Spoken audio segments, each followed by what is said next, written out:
ओम शांति। ओम शांति। आज की तारीख है 13 जुलाई 2021। साकार महावाक्य। बाबा कहते मीठे बच्चे, शिव बाबा को यह भी लालसा नहीं कि बच्चे बड़े होंगे तो हमारी सेवा करेंगे। शिव बाबा को यह भी लालसा नहीं कि बच्चे बड़े होंगे तो हमारी सेवा करेंगे। वह कभी बूढ़ा होता नहीं। बाप ही है निष्काम सेवाधारी। बाप ही है निष्काम सेवाधारी। बाबा ने ये लालसा करके कभी पालना नहीं की कि बच्चे जब बड़े हों तो मेरी सेवा करें, क्योंकि बाबा कभी बूढ़ा होता ही नहीं है ना। बाबा को बच्चों से ऐसी कोई चाहना नहीं है जिसके रिटर्न में बच्चों को करके देना हो। जैसे माता पिता पालना करते हैं ना बच्चों की, और तो अंदर चिंतन भी रखते हैं कि जब हम बूढ़े होंगे ना तो ये बच्चे हमारी पालना करेंगे, माना ये हमारी देखभाल करेंगे, हमें जो चाहिए होगा वो हमें देंगे। ऐसी लालसा शिव बाबा की नहीं है, क्योंकि वो निष्काम सेवाधारी है। माना सेवा करते हैं पर सेवा का फल नहीं लेते हैं हमारी तरह। जैसे हम कोई भी कर्म करते हैं उसका फल हमें मिलता है। कोई भी कर्म करते हैं, अच्छा करते हैं, उसका फल जरूर मिलता है। पर बाबा ऐसा है जो बाबा के साथ ये सब नहीं लगता। बाबा देता जाता है, देता जाता है, देता जाता है, उसको लेने की कामना नहीं है। इसीलिए उन्हें निष्काम सेवाधारी कहा जाता है। जो वो कहते हैं वो भी हमारे लिए, जो वो चाहते हैं वो भी हमारे लिए। जो दो आशाएं सुनी ब्रह्मा माँ की, वो ब्रह्मा माँ की है, वो भी हमारे लिए। और शिव बाबा की आशा है कि सभी बच्चे वापिस से वैसे सर्वगुण संपन्न 16 कला संपूर्ण बन जाएं। उसके लिए बाबा रोज आकर पढ़ाते हैं, वो भी हमारे लिए। ऐसा निष्काम सेवाधारी बाबा कहते, मीठे बच्चे, शिव बाबा को यह भी लालसा नहीं कि बच्चे बड़े होंगे तो हमारी सेवा करेंगे। वे कभी बूढ़ा होता ही नहीं। बाप ही है निष्काम सेवाधारी। आज का प्रश्न, भोलानाथ शिव बाबा हम सब बच्चों का बहुत बड़ा ग्राहक है, कैसे? भोलानाथ शिव बाबा हम सब बच्चों का बहुत बड़ा ग्राहक है, कैसे? उत्तर, बाबा कहते, मैं इतना भोला ग्राहक हूं,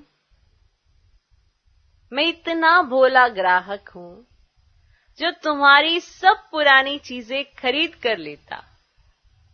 बाबा कहते, मैं इतना भोला ग्राहक हूं जो तुम्हारी सब पुरानी चीजें खरीद कर लेता और उसके रिटर्न में सब नई नई चीजें देता हूं। कितना भोला ग्राहक है। पुरानी चीजें ले लेता है और उसके रिटर्न में सब नई नई चीजें दे देता है। ना भोला ग्राहक है ना। बाबा कहते, मैं इतना भोला ग्राहक हूं जो तुम्हारी सब पुरानी चीजें खरीद कर लेता और उसके रिटर्न में सब नई नई चीजें देता हूं। तुम कहते हो बाबा ये तन मन धन सब आपका है।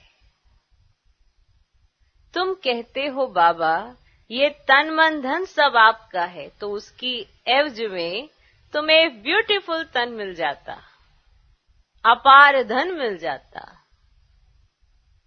तो उसकी एवज में तुम्हें ब्यूटीफुल तन मिल जाता, अपार धन मिल जाता। तो भोलानाथ शिव बाबा हम सब बच्चों का बहुत बड़ा ग्राहक है, कैसे? उत्तर, बाबा कहते, मैं इतना भोला ग्राहक हूं जो तुम्हारी सब पुरानी चीजें खरीद कर लेता और उसके रिटर्न में सब नई नई चीजें देता हूं। तुम कहते हो बाबा ये तन मन धन सब आपका है, तो उसकी एवज में तुम्हें ब्यूटीफुल तन मिल जाता, अपार धन मिल जाता। आज का गीत है भोलेनाथ से निराला और कोई नहीं। ओम शांति। ये भक्ति मार्ग में गीत गाते हैं। जो भी गीत है सब भक्ति मार्ग के हैं। उनका भी अर्थ बाप समझाते हैं, बच्चे भी समझ जाते हैं कि भोलानाथ किसको कहा जाता है। समझ जाते हैं ना कि भोलानाथ किसको कहा जाता है। देवताओं को भोलानाथ नहीं कहेंगे। गाया हुआ है सुदामा ने 2 मुट्ठी अन्न दी तो महल मिल गए, तो भी कितने समय के लिए, किस जन्म के लिए। अब बच्चे समझते हैं कि बाप आकर के भारतवासियों को बरोबर हीरे जवाहरातों के महल देते हैं।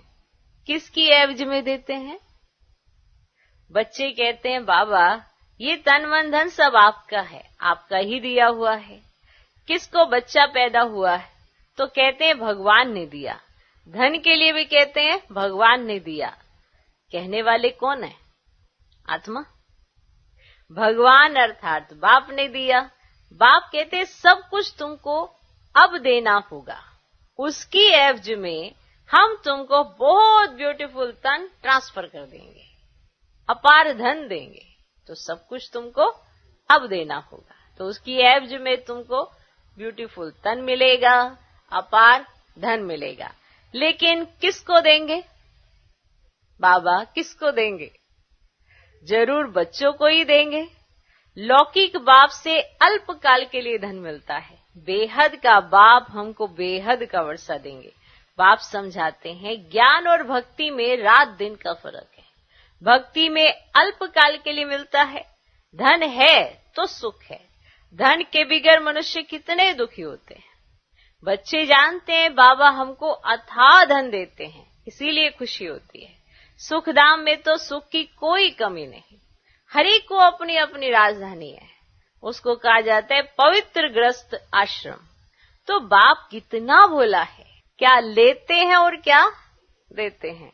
कितना अच्छा ग्राहक है बाप।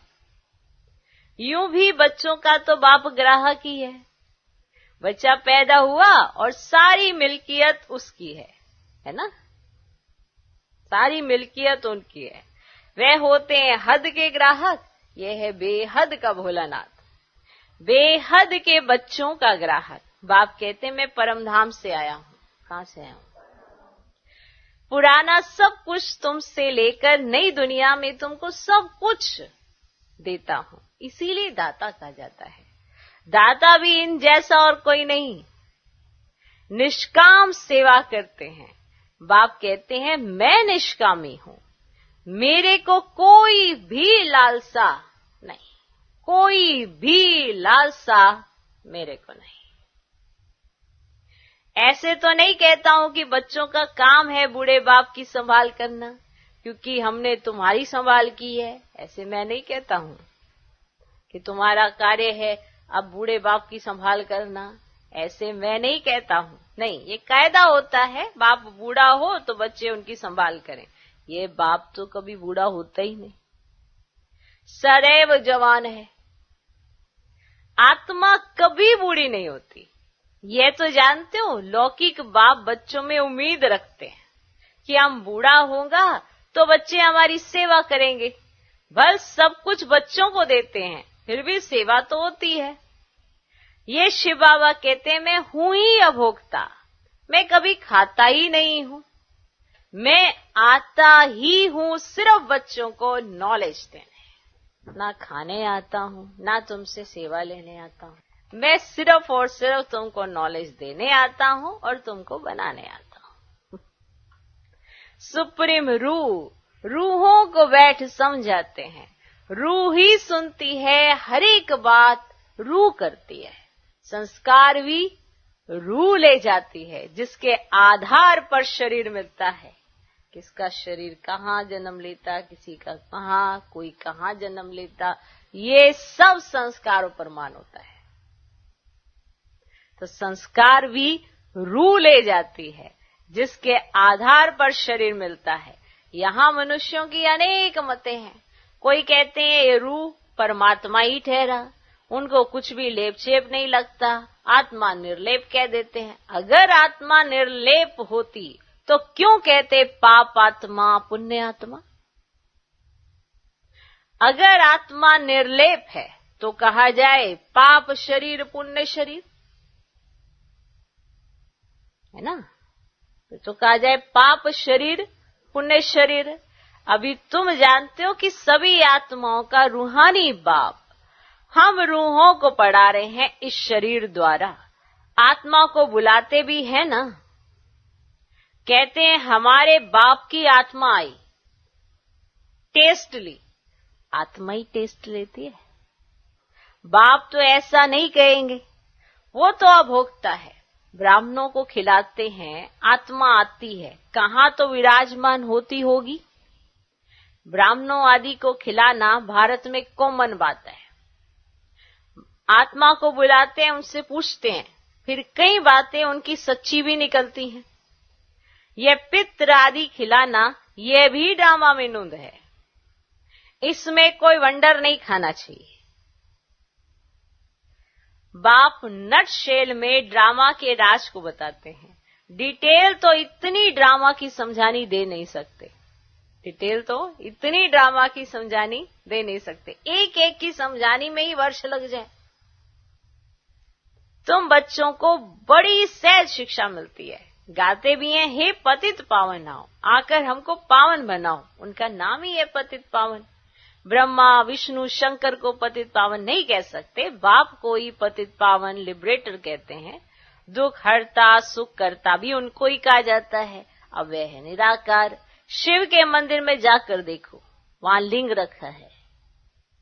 जरूर चैतन्य था तब तो पूजा करते हैं। ये देवता भी कभी चैतन्य थे तब तो उन्हों की महिमा है। नेहरू चैतन्य में था तब तो उनका फोटो निकाल महिमा करते हैं। कोई अच्छा काम करके जाते हैं तो उनका जड़ चित्र बनाए महिमा करते हैं। कोई अच्छा कर्म करता है, कोई अच्छे संस्कारों वाला होता है तो सब उसके साथ अच्छे होते हैं। तो हमें हमारे संस्कारों को जरूर चेक करना चाहिए। अब अच्छे कर्म करके जाएंगे तो पीछे से याद करते हैं, तभी तो कोई चित्र बनाएगा। कोई अच्छा काम करके जाते तो उनका जड़ चित्र बनाए महिमा करते हैं, पवित्र की ही पूजा करते हैं।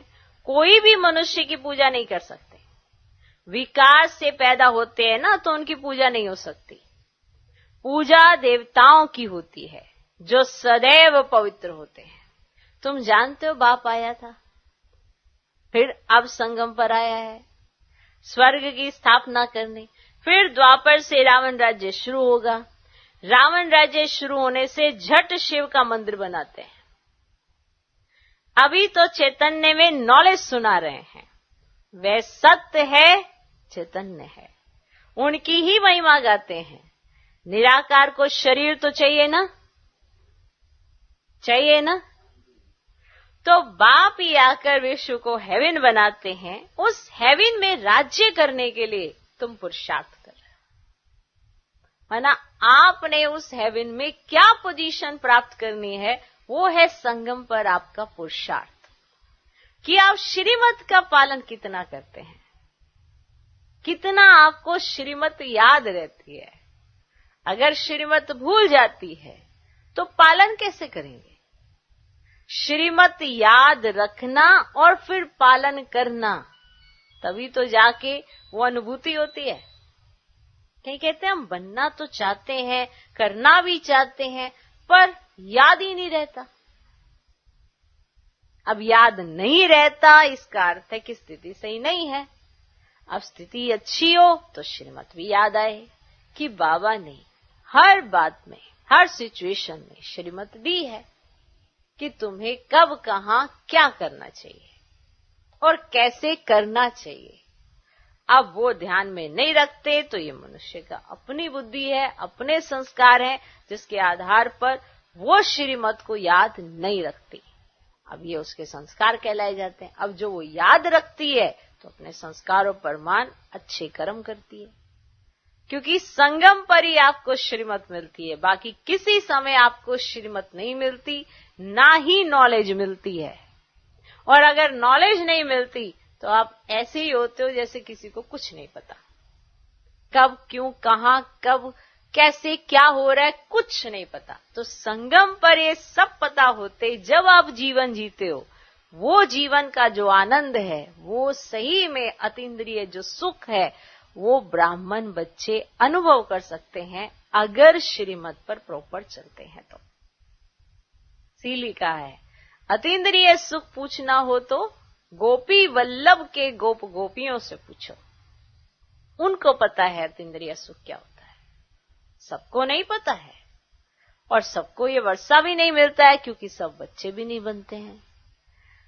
ज्ञान सब तक जाता है, सुनाया सबको जाता है, पर संस्कारों पर मान कितना कौन समर्पण करता है, ये उसका अपना कर्म है, इसमें भगवान इंटरफेयर नहीं करता है। इसीलिए नहीं पता कौन क्या बनेगा, लेकिन उसके संस्कारों पर मान ये पता चल जाता है कि ये श्रीमत का पालन कितना करता है। ओके, तो जब रावण राज्य शुरू होता है तो झट शिव का मंदिर बनाते हैं। अभी तो चैतन्य में नॉलेज सुना रहे हैं, ये ऐसी नॉलेज है जिसके आधार पर आपकी उन्नति ही उन्नति है। वे सत्य है, चैतन्य है, उनकी महिमा गाते हैं। निराकार को शरीर तो चाहिए ना, तो बाप ही आकर विश्व को हेवन बनाते हैं। उस हेवन में राज्य के लिए करने के लिए तुम पुरुषार्थ कर रहे हो। ओके, स्वर्गवासी तुम बन रहे हो। निराकार परम पिता परमात्मा ज्ञान का सागर है, परंतु सुनाए कैसे? कहते हैं मैं इस शरीर में आया हूं, मेरा ड्रामा में ये पार्ट है, मैं प्रकृति का आधार लेता हूं, इसलिए ज्ञान सुनाने के लिए। मुख का आधार परमात्मा को सिर्फ इसीलिए चाहिए, हमें सुनाने के लिए, हमें समझाने के लिए।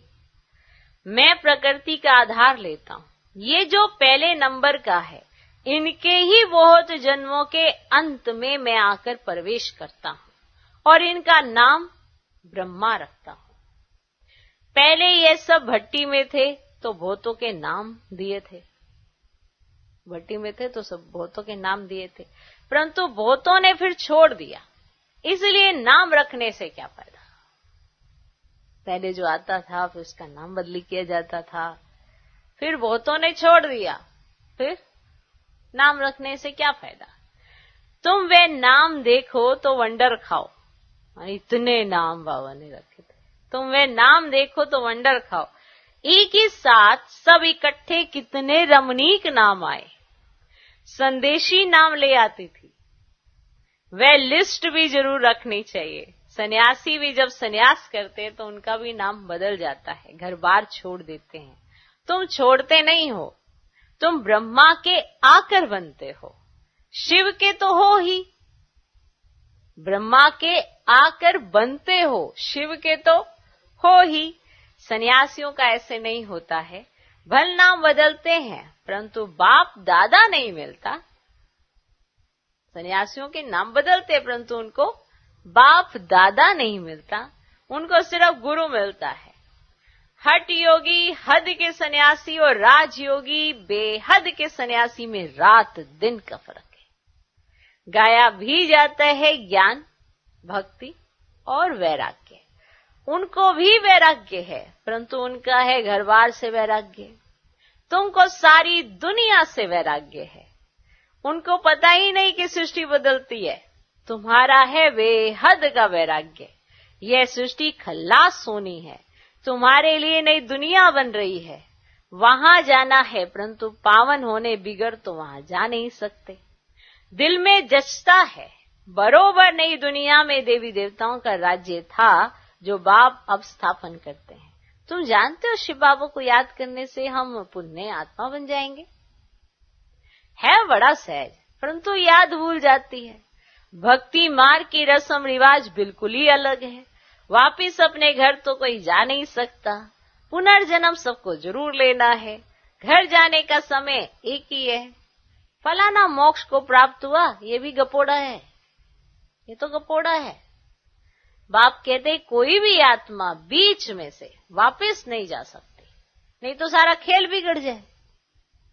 हर एक को सतो रजो तमो में जरूर आना है। मोक्ष के लिए तो बहुत आते हैं, समझाया जाता है मोक्ष होता नहीं। बहुत आते हैं कि आपके यहाँ मोक्ष मिलता है क्या, तो उन्हें समझाया जाता है मोक्ष होता ही नहीं, ये तो अनादि बना बनाए ड्रामा है, वे कभी बदली नहीं हो सकता। मक्खी यहां से पास हुई, फिर 5000 वर्ष के बाद ऐसे ही पास होगी। ये तो जानते हो बाबा कितना बोला है। पतित पावन बाप अपने परम धाम से आते हैं पाठ बजाने, वही समझाते हैं ड्रामा कैसे बना हुआ है, इसमें मुख्य कौन कौन है। जैसे कहते हैं ना सबसे साहूकार कौन है इस दुनिया में, अब उसमें नंबरवार नाम निकालते हैं, तो तुम जानते हो सबसे साहूकार कौन है दुनिया में? और वह कहेंगे अमेरिका। परंतु तुम जानते हो ना स्वर्ग में सबसे साहूकार ये लक्ष्मी नारायण बनते हैं। तुम पुरुषार्थ करते हो भविष्य के लिए सबसे बड़ा साहूकार बनने के लिए, ये रेस है। इन लक्ष्मी नारायण जैसा साहूकार कोई होगा? अल्लाहवल्दीन की भी स्टोरी बनाते हैं, ठगा करने से कुबेर का खजाना निकल गया। बहुत किस्म किस्म के नाटक बनाते हैं। अभी तुम्हारी बुद्धि में है ना, ये शरीर छोड़ स्वर्ग में जाएंगे, हमको कारून का खजाना मिलेगा। तो बाप कहते हैं मुझे याद करने से माया एकदम भाग जाएगी। तो बाप को याद नहीं करते तो माया फिर तंग करती है ना, अवस्था नहीं बनती है। सोचते पता नहीं उदासी क्यों आ रही है, पता नहीं खुश क्यों नहीं है, पता नहीं हमारे साथ ऐसा क्यों होता है, पता नहीं ऐसा। ये जो है ना, ये माया तुमको तंग कर रही है। तुम्हारे अंदर चिंतन ही माया जैसा है ना। 5 विकारों के वशीभूत कोई भी चिंतन चलता है वो तो सब माया चलाती है ना, तो तुम्हारा नशा ही उड़ा देती है। तो फिर जो अगर बाबा को याद नहीं करते हैं ना, तो माया तुमको क्या करती है? तंग करेगी। क्या करेगी? तंग करेगी। कहते हैं बाबा हमको माया के तूफान बहुत आते हैं। अच्छा, बाप को बहुत प्यार से याद करो तो तूफान उड़ जाएंगे। बाकी नाटक आदि बैठ बनाए हैं, बात है कुछ भी नहीं। बाप कितना सहज बताते हैं। सिर्फ बाप को याद करो तो तुम्हारे में जो ये अलाए है ना, वह निकल जाएगी और कोई तकलीफ नहीं देते हैं। आत्मा जो पवित्र सच्चा सोना थी वह अब झूठ बन गई है, झूठी बन गई है ना, फिर सच्ची बनेगी इसी योग अग्नि से, माना इसी याद की अग्नि से सच्ची बनेगी ना। अब आग में डालने बिगड़ सोना पवित्र हो ना सके, तो इसलिए इसको कहते हैं योग अग्नि। क्या कहते हैं? योग अग्नि है याद की बात। वो लोग तो अनेक प्रकार के हठ योग सिखलाते हैं, तुमको तो बाप कहते हैं उठते बैठते याद करो। अब आसन आदि कहाँ तक तुम लगाएंगे, है ना? उठते बैठते अब आसन आदि कहाँ तक तुम लगाएंगे? ये तो चलते फिरते काम करते याद में रहना है। भल बीमार हो तो यहाँ लेट कर भी बाप को याद कर सकते हो, समझा? अगर बीमार भी हो तो लेट कर याद कर सकते हो। शिव बाबा को याद करो और चक्र फिराओ बस। उन्होंने फिर लिखा है गंगा का तट हो, अमृत मुख में हो, गंगा के किनारे तो गंगा जल ही मिलता है ना। इसलिए मनुष्य हरिद्वार में जाकर बैठते हैं। तो बाप तो कहते हैं तुम कहाँ भी बैठो, भल बीमार हो सिर्फ बाप को याद करो, स्वदर्शन चक्र फिराते रहो, तब प्राण तन से निकले। ये प्रैक्टिस करनी पड़े। उस भक्ति मार्ग की बातों में और इस ज्ञान मार्ग की बातों में कितना रात दिन का फर्क है। तो बाप की याद से तुम स्वर्ग के मालिक बन जाएंगे। अब है तो लड़ाई वालों को कहते हैं ना तुम युद्ध के मैदान में मरेगा और स्वर्ग में जाएगा। उनको ये कहा जाता है ना, कि आप अगर युद्ध के मैदान में मरेंगे ना तो स्वर्ग में जाएंगे। अब वास्तव में युद्ध यही है। उन्होंने कौरवों पांडवों का लश्कर दिखाया है। अब महाभारत लड़ाई हुई, फिर क्या हुआ? रिजल्ट कुछ भी नहीं, बिल्कुल ही घोर अंधियारा है, कुछ भी समझते नहीं ना, इसीलिए अज्ञान अंधियारा कहा जाता है। तो बाप अभी रोशनी करने आया है, उनको ज्ञान का सागर नॉलेज फुल कहा जाता है। अभी तुमको भी सारा ज्ञान मिला है। अब वह है मूल वतन जहाँ तुम आत्माएं रहती हो, उनको ब्रह्मांड भी कहा जाता है। अब यहाँ रुद्र यज्ञ रचते तो बाप के साथ साथ तुम आत्माओं की भी पूजा करते हैं, क्योंकि तुम बहुतों का कल्याण करते हो ना। और बाप के साथ तुम भारत की खास और दुनिया की आम रूहानी सेवा करते हो, इसलिए बाप के साथ तुम बच्चों का भी पूजन होता है ना। क्यों होता है ये तो बात पता पड़ी ना, तो ऐसा बनना भी पड़े। अच्छा, मीठे मीठे सिकिल दे बच्चों प्रति माता पिता बाप दादा का याद प्यार और गुड मॉर्निंग। रूहानी बाप की रूहानी बच्चों को नमस्ते। हम रूहानी बच्चों की भी रूहानी बाप को नमस्ते नमस्ते नमस्ते। Good morning good morning good morning.